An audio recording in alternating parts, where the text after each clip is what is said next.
obviously with all the talent acquisition and the starting two wide receivers, really what should be the three biggest threats on the field on the perimeter for USC, Jordan Addison, Mario Williams, and Brendon Rice, that USC suddenly has gone from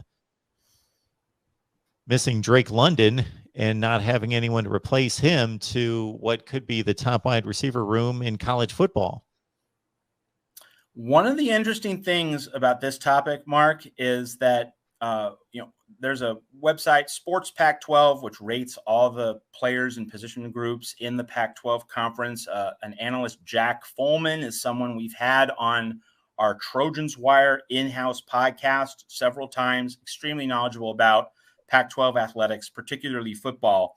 And in Jack's Pac-12 preseason wide receiver rankings for 2022, he obviously had Jordan Addison as the best receiver in the Pac-12. That's pretty much a slam dunk. He had Gary Bryant at number 2.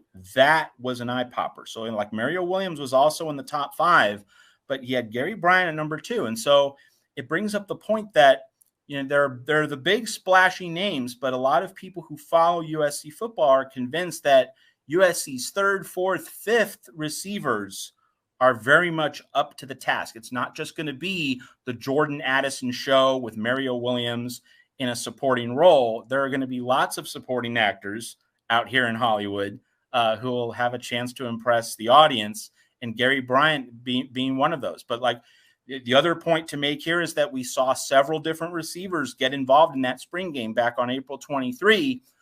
We saw Terrell Bynum, make a great catch on an impressive Caleb Williams throw. We saw Kyle Ford make a catch on what was Miller Moss's best throw as USC's backup quarterback playing in that game. Caleb Williams memorably threw completed passes to 5 different receivers on the first drive touchdown in that spring game. So I think that really is the bigger story.